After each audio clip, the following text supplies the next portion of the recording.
But before we come to the structure determination and Rietveld, one more thing here about the instrumental resolution function. I personally, I think fundamental parameters are great because they help you understanding your instrument, because you have values you can measure. People like this, okay? You can measure it, you say, and if there's something intrinsically wrong, you will see it. On the other hand, my personal refinement is always with the Thomson-Cox-Hastings function. And it's easier. And I just show you the same thing here. So what we just did before, there's one which is called FP for fundamental parameters, and the other one is actually I think the Thomson-Cox-Hastings. I did it a few days ago. Let's see this one. Okay, looks the same. And what's the difference? The difference is what? Okay, I guess I need your help again. Probably you have to restart Topas.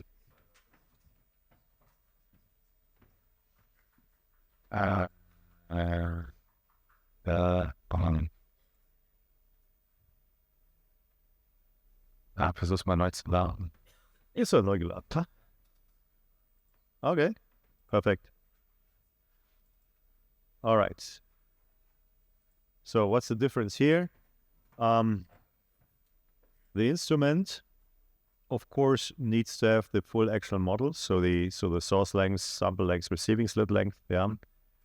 The corrections, there is nothing except for the LP factor. And again, in instrument, we don't have any additional convolutions here. So there's absolutely nothing. But where do we put the data in? Very easy. You go to the lab 6 and to the peak type. And now in here, you can select not the fundamental parameters, but you can select PV TCH set, which is pseudo-Voigt Thomson-Cox-Hastings set. Remember, the set parameter is the one set divided by cosine squared theta, which came later. And the reason is simple, because then you have something which mimics a size term for the Gaussian, yeah, because in the Lorentzian, you always have the x plus y over cosine theta, right? So you have the tangent x times tangent theta is the strain term, 1 over cosine theta is the size term. Then you have the two terms for each profile function, for each distribution, okay, for the Lorentzian and for the Gaussian, which mimics basically the double Voigt approach. But why we are not using a double Voigt here, we can do this, no problem, but we don't do it here because we want, how can I say this? The double Voigt should be reserved for the real microstructure parameters of your real sample, yeah? And therefore you want something which is separated from the real sample, and therefore it's easy just to copy these Thomson-Cox-Hastings parameters, yeah, or put them into your notebook or somewhere and actually use them as additional convolution because they're describing your instrumental resolution function, yeah. Okay, and you see the way I did it here is relatively simple. As I said, the VW gives you more flexibility, but of course it's nonsense. Yeah, it's 100% correlated. So the U parameter and the Z parameters, so U is the strain, or is mimicking something like strain. Z is mimicking something like crystallite size, and the same for X and Y. And actually the Y parameter is so small, you probably don't need it. But these are usually the 4 parameters I put in. And when I now do the refinement, and let me just, they say calculate errors is good. We should get an equally good refinement. You see, there's no difference, 3.8%. And very important when you do this, when you refine parameters for refining a peak profile, always check here the ESDs. Yeah, and the ESDs should be 1 order of magnitude at least smaller than the value. Yeah. If I start refining more parameters, maybe the system behaves very well, but maybe not. It's not behaving very well. So let's look at the W. The W stays at 0. And the error is 0.34. So this is actually now 1 order of magnitude higher. That means it has absolutely no meaning. So one parameter goes up, the other goes down. So they are highly correlated. Also, some of the others don't work well. So the U is just terrible. Okay, this is 1, 2, 3, 4 orders of 3 orders of magnitude higher. So that doesn't make, when you discover something like this, you know you have an over-parameterized system. Don't do it. So set them back to 0. And yeah, good. If you, for some reason, have the feeling that some of the parameters could be actually better, there's a way to subject them to global optimization. Also in the GUI, you can easily do this in the script mode, but just for fun, yeah, I just show it to you. It's not meaningful here, yeah. But in order to do this, you have to fix all parameters like the background, like the source and length and sample length. There's nothing here. We fix the broad peak for the capillary. Everything is fixed. Yeah. And let's go to the structure. Let's go to the sides and fix everything. Also fix the BEQ because we know they are correct. So there's nothing refined except for these values here of the U, Z, X, and Y.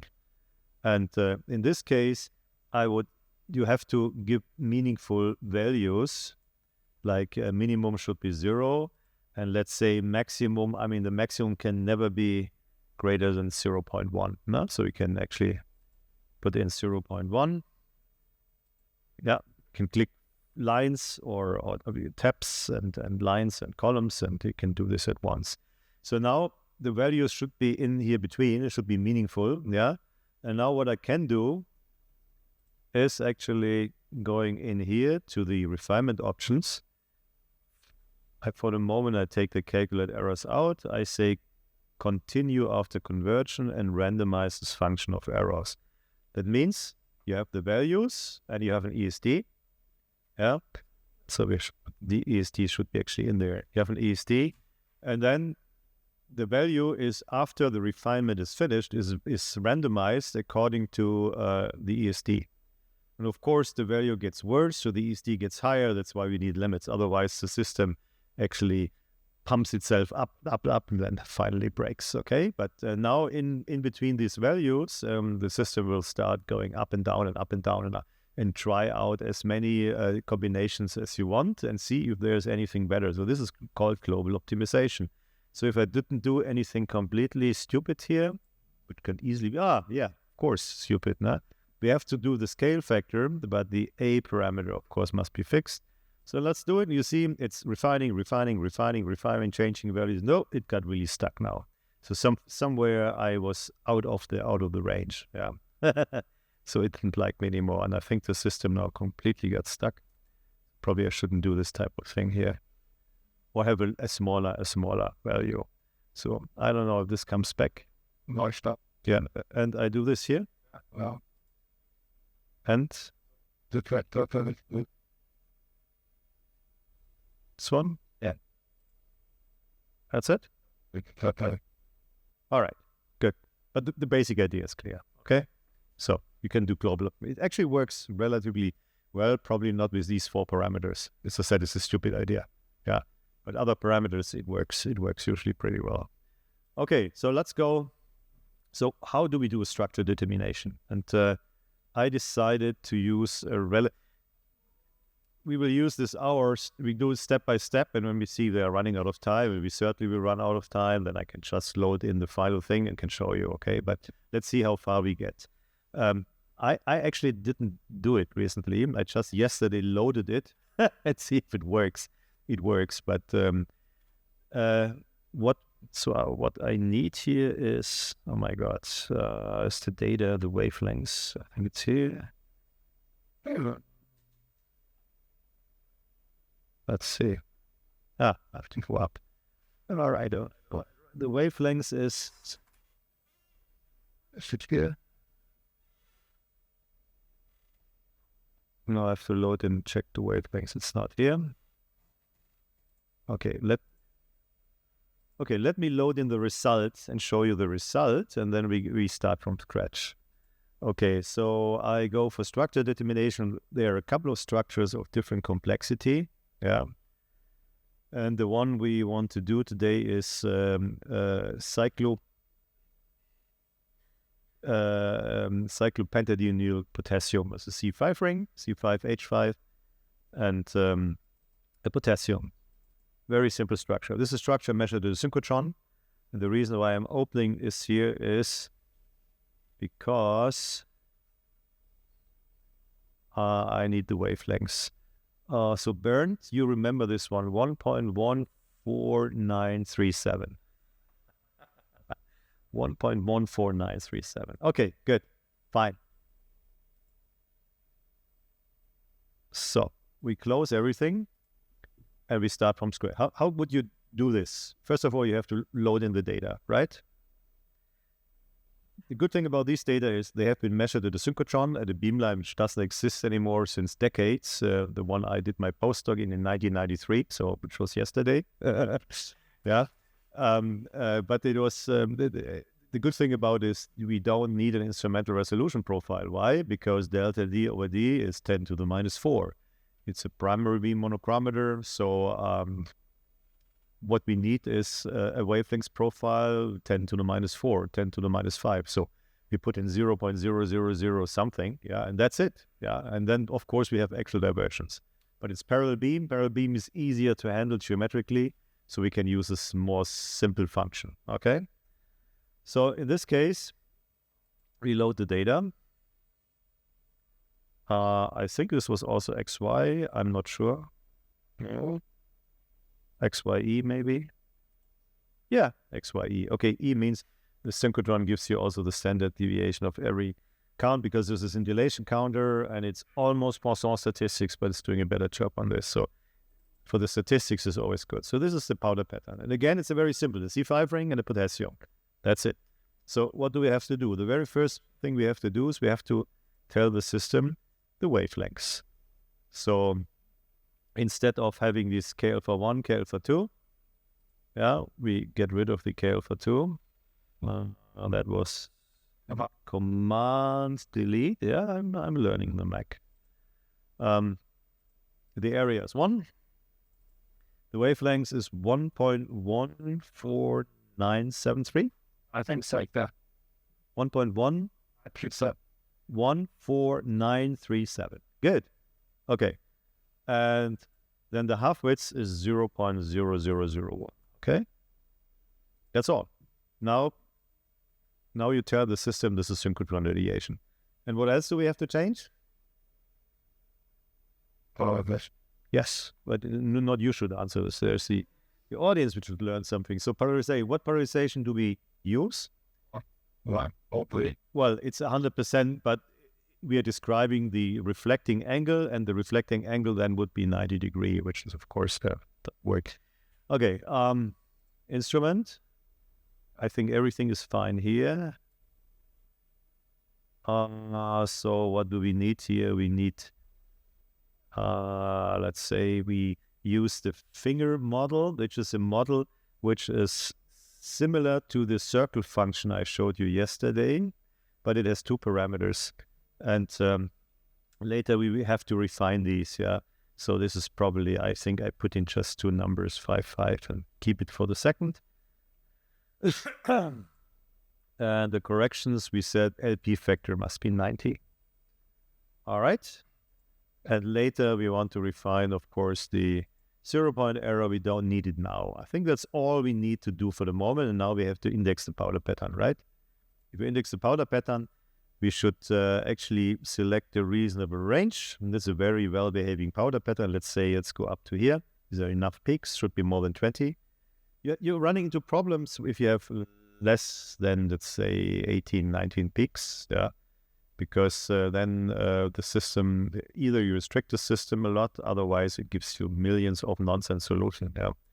But I accelerate the process here a little bit. So I just tell the system, search for the peaks. Zack, now it found all the peaks. but a couple of peaks are missing here. So first of all, I have to tell this there are no k alpha 2. So for some reason, Topas doesn't realize if it's only k alpha 1, so it always has this option. So we have to declick it because there are no k alpha 2 peaks. And I think the peak width should be a little bit smaller. And I think now we have almost all peaks I can see here. It's more or less all right. Yeah. So I add the peaks. Then I go to peaks phase. Here are the peaks. I mark the line with the peaks phase. I do a right click. I say copy all selection. And then I go to create indexing range. And that's it. So then since I cannot index and refine at the same time, I have to unclick my data and go to the indexing. Oops. Yeah. And since I know it's some high symmetric one, I don't have to test all these. I just test the tetragonal, trigonal, and the cubic ones and just say, do the indexing. Oops. And you see there's a figure of merit of 50, which is probably correct. So now the red ones are the index ones. Now we go to solutions. And indeed, this is actually correct. So Topas also looks for the extinctions, and in this very nice behaving powder pattern, this is 1 out of 10, which is behaving nice, okay? But this is a showcase, so I show you the one which worked. Believe me, it was a lot more work in 1996 to do this. Yeah? And actually, I did this 1997. Yeah, it was a lot more work at that time. But now you see how easy it is. It's indexed. Yeah, and in Topas, if you're not sure which of these indexations is correct, you can, let's say, select 50 of these and say, hey, try them out all. And you can do a polyfit without Rietveld, and it does 50 at once, and then you look at the P factor and you say, oh, probably this is the correct one. Yeah. But here we have a tetragonal structure P4 bar 21C, which is actually correct. Yeah. The second less likely one, but still very good, would be P42MC. Yeah. So that means the 4-2 axis is it's similar to this one, but it's not the same. So I know this is the correct one. In normal cases, I would not know it. So what would I do? Yeah. Can you drop the beta with the index? Because now I select the position, but I don't see. Oh, here's the index. Oh, the data I can put in here. So that would be the next thing to do. So what I want to say. So you go to indexing. Yeah. You go to what you're interested in. Sorry, yes, it's the other way around. Okay, I will learn it, even at my age. So yeah, and then you can go to the different one. You see, this is the only difference, right? So this is the 4-2. Yep. So there's just another peak here, which is not here, but it could be here. This is a little bit broader, so we don't know. So maybe it's not, but. I think, this one here, yeah, then there are a few more which are not there, but it could be, yeah. But anyway, we keep it here, yeah. We say this one is correct. And here you see the figure of merit, right? So the volume is the same, but the different space groups. Then the next one would be actually doubled, yeah. You see the next one has 2,000 cubic angstrom, this was 1,000. The next one here has then, of course, 4,000, right? And this is probably 68,000 or something. Yeah, 8,000. Yeah, so you see these are multiples of the unit cell, which is also makes you very confident that at least one of these is correct. Sometimes it's not this one. Yeah, sometimes it could be that it's a double unit cell because there's a tiny, tiny little peak which tells you it's a superstructure. So don't rely on the first solution and say, that's it. Yeah, so you have to go through it carefully. I tell you how I did it. I got the solutions, then I take my international tables. Then I open the international tables, and I go to the extinctions, and I go to the tetragonal space groups, and I go through the first 10 or 20 and make sure that the extinctions are really the extinctions I see here. If you don't do it, you can be lucky or waste a day or two. Huh? I mean, it's up to you. Yeah. So here it's easy. This one is correct. I know it. It's always good when you know that there's a solution. Actually, half of the success is if you know that there's a solution. The worst thing is if you don't know if there's a solution at all. This is the biggest uncertainty. Okay, so I click it, I make a right click, I say copy all selection, then I go to my data set. I say add HKL phase because that's what I want. HKL phase is a polyfit phase. I go in here and I say go to indexing details and paste. And so now everything is in here. So now I can use this phase. Again, this is way too fast. I know this for those who are not experienced, but this is in the manual. It's explained. It's really easy. So what else do we have to do? I want to get rid of the indexing thing. I can click it out, but I really want to get rid of it. So I go to indexing and I say delete indexing range. Now it's gone. And I don't want the peaks anymore. I can unclick them, but I really don't want the peaks anymore. So I go to the peaks phase and say somewhere here, it says delete, probably down here. Delete peaks phase, okay? Fine. So now we have the HKL phase. Now I have to be a little bit more careful. I want to use the entire powder pattern. And in order to make my life a little bit easier, this amorphous hump here from the capillary, I want to mimic by a peak. So I put in just another phase, which is a peaks phase. It goes in here. I go to the peaks phase. I say crystallite size is 2. Area is 1. So it will fit a very broad peak down there.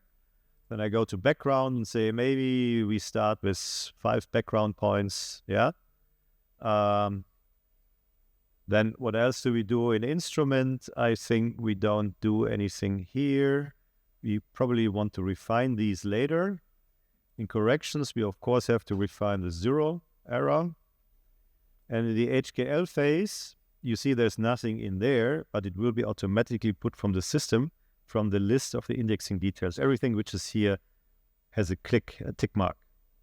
So if I put in 50 phases, it will do 50 phases at once, one after another. Yeah. No, this is a capillary measurement. Yeah. So we click capillary on the instrument. Capillary option. I don't. There is something here. Yeah, I don't really like this. It's personal taste. You can do it. Yeah. If you click it here, it opens something. Then you can put in the linear absorption coefficient. If you know it, you can put in diameter, and it gives you the possibility to do some offsets. But since I know that my capillaries were very well aligned, yeah, and not wobbling, yeah, I don't need this. So, but you're right, you can use it. Yeah, it's not a mistake, but it adds more parameters to the system. And if you don't need it, don't do it. So what else do I do? I go to the microstructure and I just turn this off for a moment. I just want the bare refinement. I just want to see if it fits. Yeah. That's all I want to do. Yeah, and probably, I mean, when you see something like this, get rid of this one here. Is there anything information here? No, I think we can start at 7 or so. We don't have to. So I go to miscellaneous and say start at 7 degrees. Okay? And fine. And if I now do say fit, it should actually fit the entire powder pattern. It's doing it. It's not very good, but the powder pattern is fitted. Yeah. And I can go through all the peaks and finally see, oops, yep, all peaks are accounted for. There's not a single peak missing. But of course, the peak shape is not right.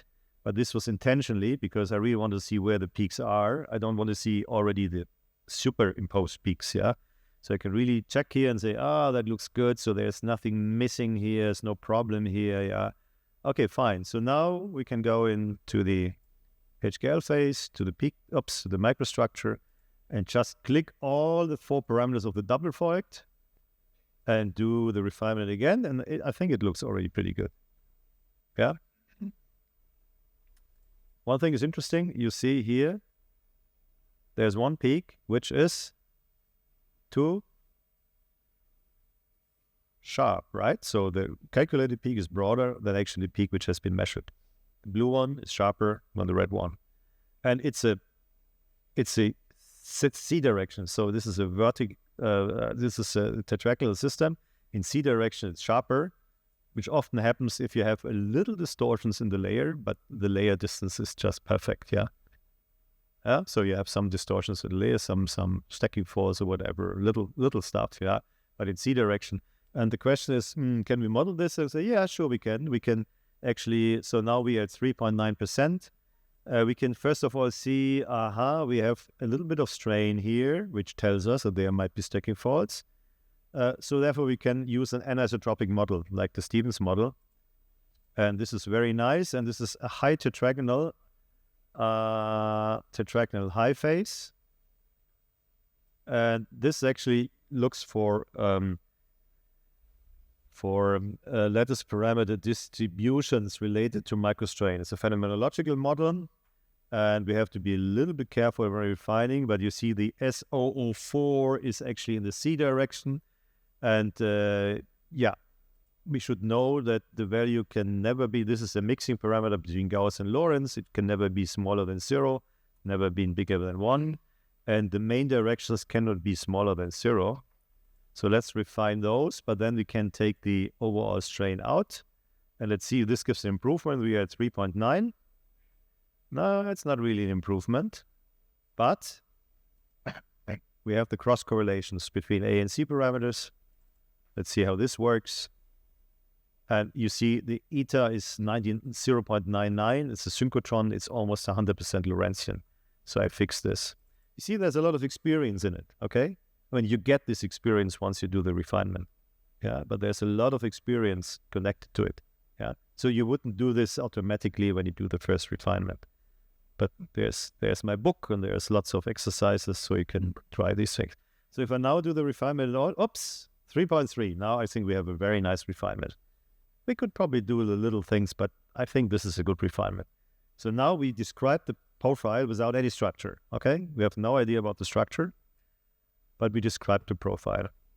So let's see about time, that we are not running half an hour. That's good. Maybe we get it. Otherwise, at some point, I have to say, to the other. So this is fine. So this is something we should actually save because I don't want to do it again and again. So let's call it KCP 1. Okay, so that's fine. So when we have described the profile, the next thing to do is we want to put in atoms, and then we want to move the atoms around. In that particular case, we can actually put in 5 carbon atoms, and it would somehow find the 5 carbon atom positions. Distorted, but that's not what we really want. No? We want the rigid body, because the C5 frame is very well defined. All right? So what do I need here? I need 5 carbon atoms. I need 5 hydrogen atoms. You say, hydrogens, you cannot see hydrogen atoms in powders. It's actually wrong. You cannot refine them, but they have a strong effect on the overall profile. And if you don't put them in, you introduce an error, okay? Because it's easy because they are calculated positions. So the first thing for me to do is, okay, I fix all these parameters which I don't want to refine.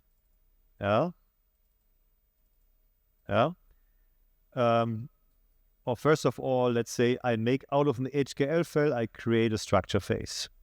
And the HKL phase, I turn off. Now I'll go to the structure phase, I have the same information. Only difference, there is now a scale factor. And of course, I have to put in atoms. So I stop A and C refinement. I start scale factor. This is just a random scale factor, 0.001. It will go somewhere. And in the microstructure, everything is fixed. So the only thing I have to do is I have to add atoms. Then I go again to the top. So the background, I want to fix. The instrument, there's nothing refined. Probably I can do a better job here in the symmetry, but for the moment, I think we leave it. The zero error, its synchrotron is pretty small. I stop it. Everything here is fine. Everything is fine. I just need atoms. Okay? And let's do this. Yeah. And usually you don't do it in the GUI. Okay. You don't type in atom by atom.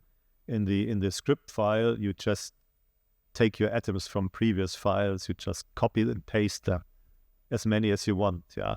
But here we have to do it manually, and this is a demonstration. So let's do it manually. So we go to sites, and I say add site at bottom. So I have now added the first site, and how many do I need? 11. 1, 2, 3, and so on until I have 11 atoms.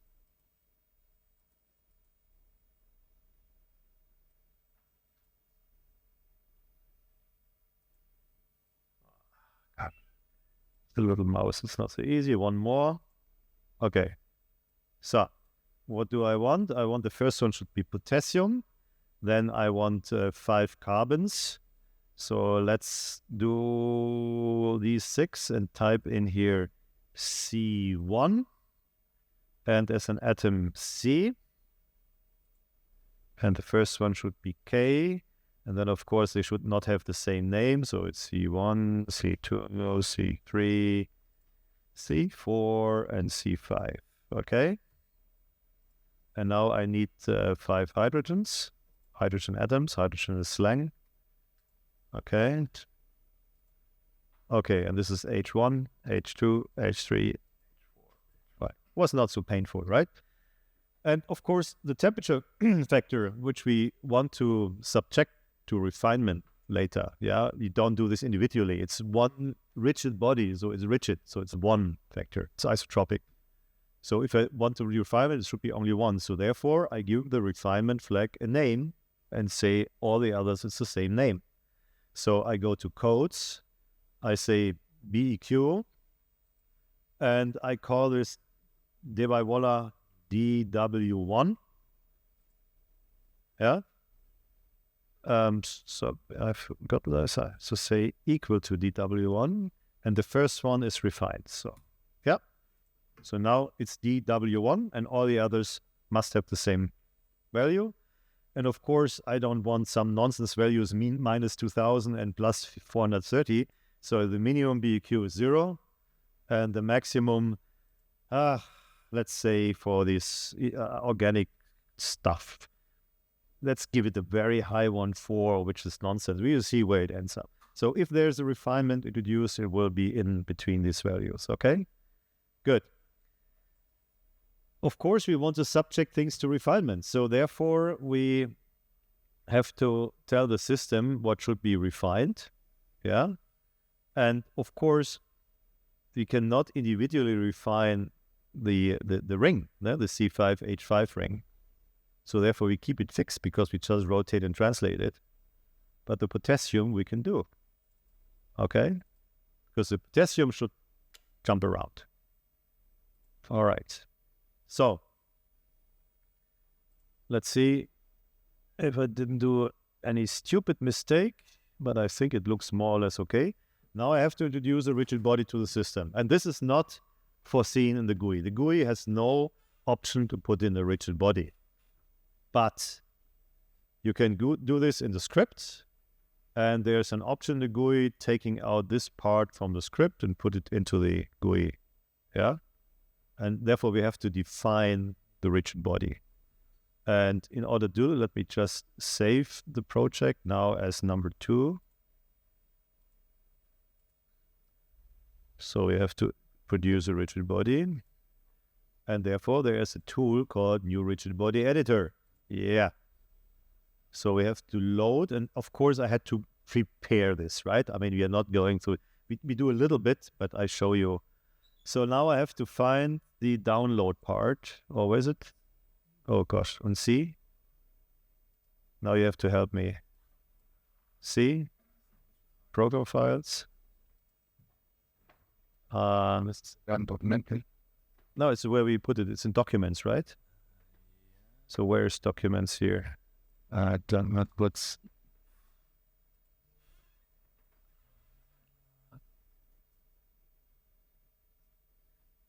God, this must be somewhere. Das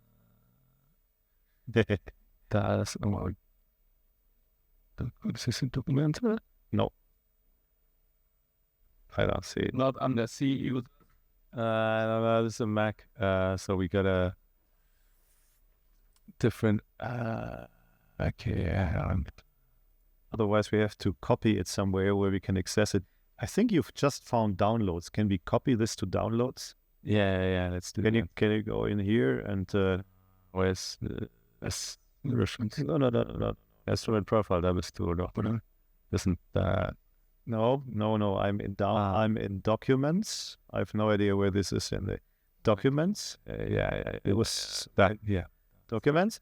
And now we go to Bari. Now we go to rigid body. Okay, let's just copy the rigid bodies, and then we can do it. It's the easiest. Yeah. Okay. Copies here. Danke. And then we go to Downloads, and we just paste it in there. okay, let's see if we find it. Downloads is here. Oh, there's downloads. Double click. It's a different now. It's a different downloads. Oh, the Mac is great. It's Okay, I'll just put it in there. Windows 11, C, and then we just put it over there. How about that? okay. So now, See, no C's up there. Yeah, cool. and Which the bodies. perfect. Good. Yes. Here we go. Wow. Thank you. So let's look for the C5 ring, and this should give you a flavor. I mean, we have many different ways of defining a rigid body in Topas. Okay. Well, the most common one is the set matrix. This is what the pharmaceutical people do. The other one is a point for site. You actually create individual sites in the orthorhombic system. You can also take from the CIF file the fractional coordinates and make a rigid bodies out of it. There in my book, there are about 20 pages on how to do it. So I'm not going through this here. You will see it immediately when I put in the C5H5 one. It's this one. Okay, this is actually the rigid body, and you see how it works. It says point for site. It creates a site, and you have X, Y, and Z. And if X and Z are not defined here, they are considered 0. It's only Y, and Y is considered being from the origin of the system. Should be the distance R1, and R1 is 1.19. That means from the center of this C5 ring, 1.19 up here creates the first atom. And that should be a C atom, C1. And then the C2 atom is created by just rotating it by 72 degrees. Makes sense, no? It's a 5 ring. So this is the next one. We can actually take a look. So C1, it goes this round. C1, C2, C3, C4, C5. And then we translate by R2, which is the distance between carbon and hydrogen, and operate on all the points, operate on points H1, it's this one. And then, of course, we have this one, and then we only have to rotate this by 72, 72, 72, 72. The only thing I don't like now, the first atom is C1, but you never want any atom in the rigid body, an arbitrary atom as the center of your rigid body. So it's much easier to create a dummy atom, okay? A dummy atom.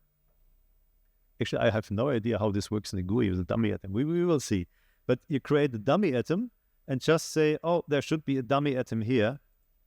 So we just say point for site. Point for site. And I call it X1. And then it should create, or X should create, if I update, it creates an X here in the middle. Yeah. Maybe just for a second, just show you how, if I would comment this out here. Yeah, so how the whole thing works. Update. So now I'm creating just the X and the C1. Yeah. And if I now duplicate and create the second C1, update, check, it creates the second C1, and so on, and so on, and so on. So it's easy to understand once you know the syntax. And now it creates the entire thing. And now, this is the first atom. That means if I rotate and translate, it will be rotated about the center of gravity. But there should be no occupancy, of course, right? Okay, now that's actually all I need. Except I have to add some X atom in the list. So I have to, let's say, see how this works. Oh, how can I copy this? Command C. Yeah, I think this will not work in Topas. Not going. Yeah, will? See, okay. And so go to Topas, to the structure, and go to the GUI text, and then it should be Control V, right? Or the Command V. Okay, wonderful, good. This works. Actually, it doesn't really work in the STOS. We see some Windows. All right, so now we have something which is called here the GUI text. So this is, you can put there anything in which you actually do in the script language, yeah. But you want to use it in the GUI. It's a great thing. I mean, Ellen introduced it a couple of years ago, and we are so grateful for this, because otherwise you have to do the entire refinement in the script mode, yeah? And so now you can do it in the GUI mode. And so everything is in here. The only thing we have to tell the system, we have to translate. So these are the parameters: translate, and we have to say there should be 3 variables. They should be refined, translate. Oh my God, where's the Klammer over? Here, I say, is it this one? And then I have to press whatever, Control, Option, Command, Option. No, it's not Option. No.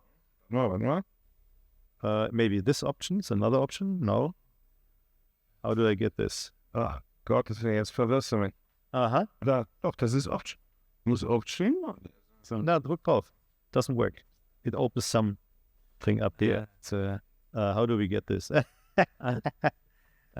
Schon mal, das, also, okay, so copy paste and blast. Yeah, but where should I paste it? Where should I get it? Aber copy und paste in der Datenbank. Hast du es? Genau, geh mal hier auf Notes. Die kleinen Notizen. Yeah, here. Maybe it's here. Yeah. I have it. Do I have it here? No, I don't have it here. Kannst es reintippen. Hier wird es funktionieren. Yeah? Ja. Klick mal. Okay. Option and this one here? Yeah. Okay, here we go. Perfect. And then copy paste and Control C? Nee, Command. Command C. Okay. And now we have it here. And now Command V. Wonderful. Okay. And we have no idea where it is, so we say 0.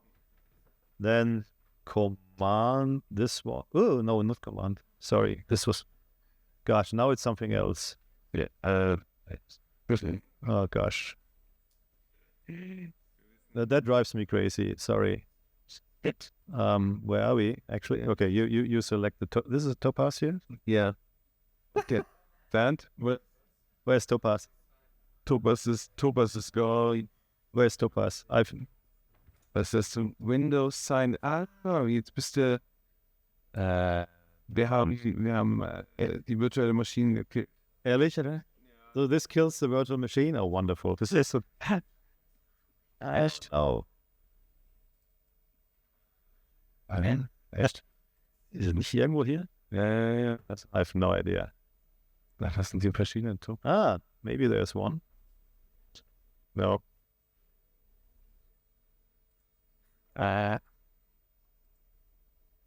Five Topas? No. Nee, das ist auch, guck mal, das bewegt sich ja gar nicht.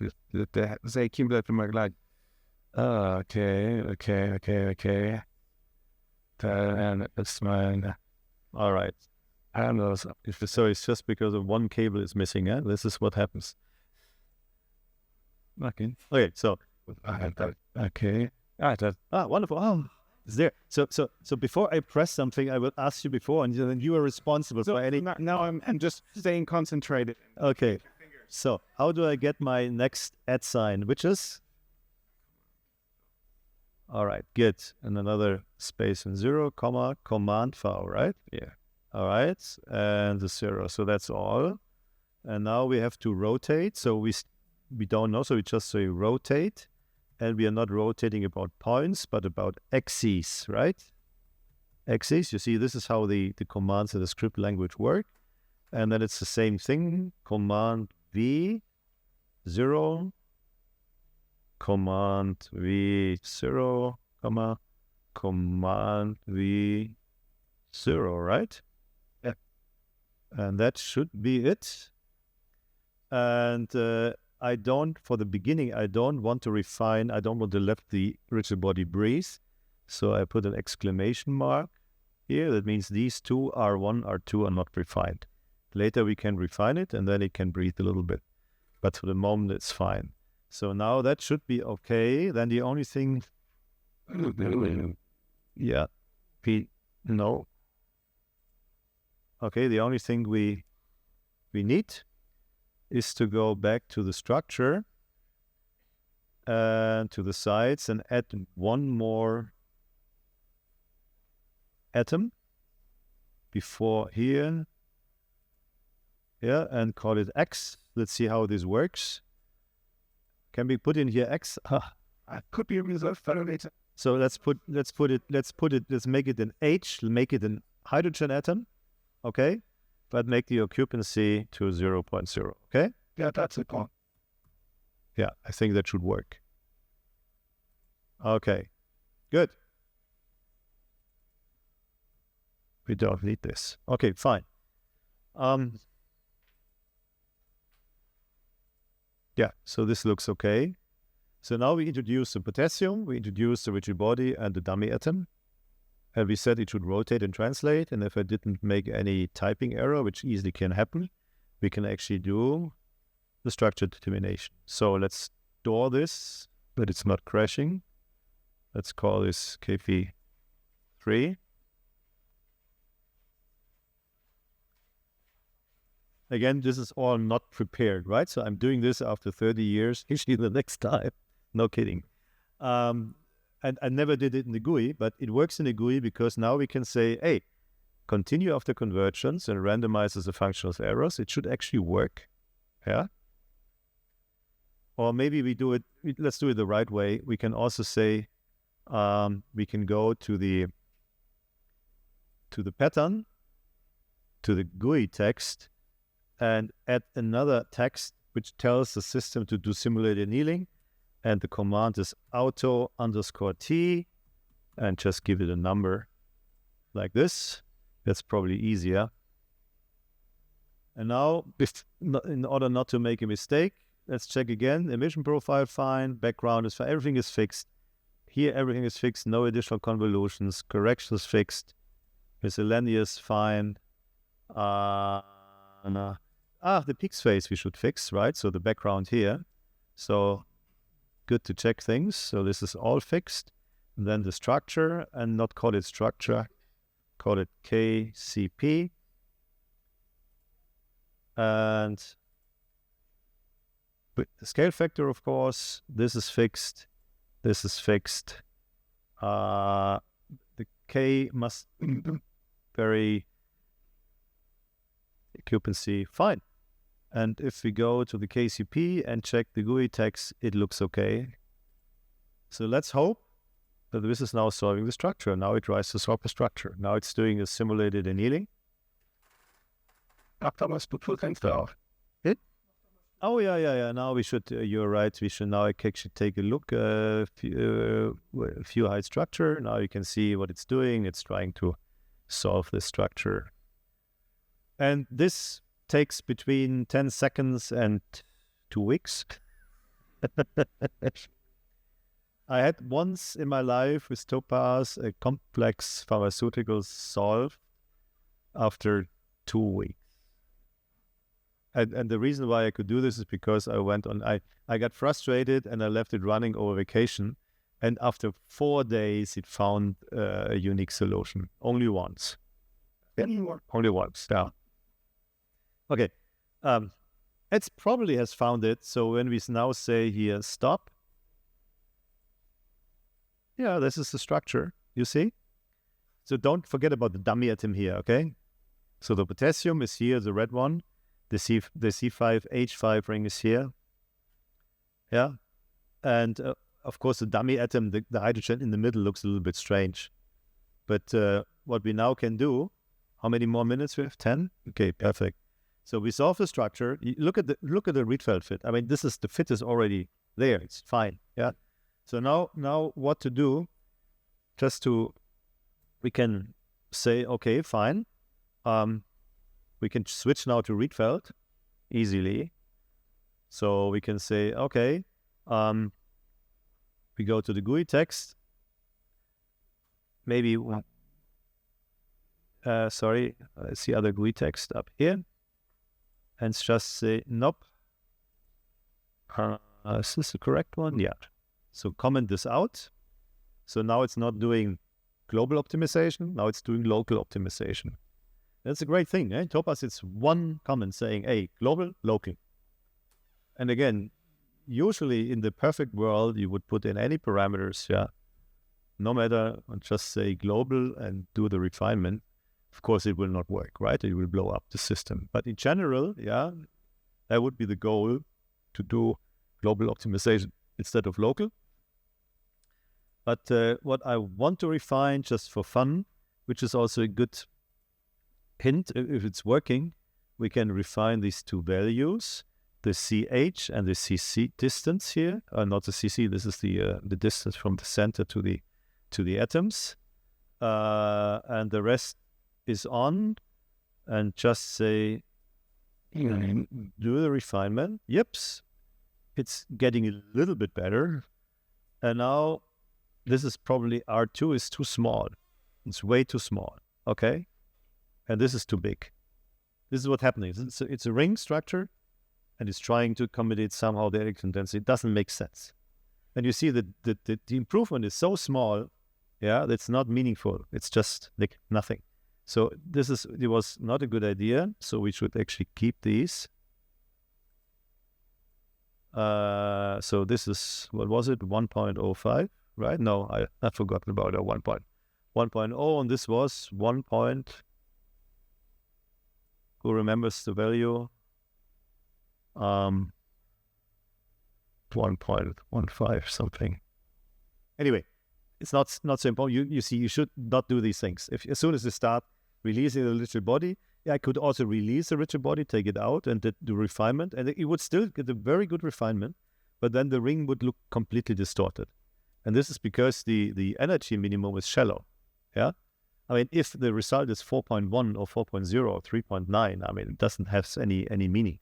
Of course, you will go to the deepest minimum, but there's a huge flat part of your energy surface, and system will be somewhere. Yeah, and the range of convergence for a single carbon atom is quite big. That means if this is a nice ring, this could be here, this could be there, this could be there. It's still exactly the same RWP. So what we do here, since it's the last few minutes, I just close it. I showed you it's possible, it works, but let's load the final refinement, which I think was this one. And here I put in, the structure. So I kept the ring, okay, and the potassium is free. Now everything is refined. And if you do this, well, it's actually worse than we had before. And why is it worse? Because look at this one. In this refinement, which was so many years ago, I never included the anisotropic peak broadening. Yeah. So if we want to do this, we have to go back and say, okay, microstructure. Actually, it's there. But let's give it another try. Yeah. Now it's better. The value just went to la lamp. Huh? And now we can actually see how the calculated errors look, if these values are meaningful or not. And you see, yeah, they are okay. They are okay. Yeah. So the 220 is a cross correlation between A and B, yeah, and the 202 is a cross correlation between A, B, and C, yeah, for the less parameters. This is what you get. I mean, we even got the previous one even brought us down to, yeah, I think 4.1 is what you can achieve here. And this is the solved structure, and the solved structure without the dummy atom here, because this is a prepared refinement, looks actually a little bit nicer. It's this one here. You see beautifully the tilted rings. Yeah. Yeah, you see the tilted rings. When you look from the top, the rings are tilted, and the potassium is a little bit out of center. And yeah, you can actually, look at the whole packing here. This gives you some idea. But probably we can even take some of the where is it? Here, some of the bond distances out. Probably should.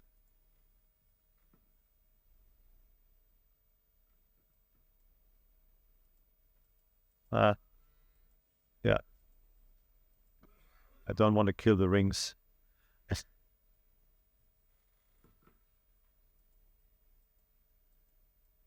Yeah. So now you see these are the rings and these are the potassiums. I just took the bonds off.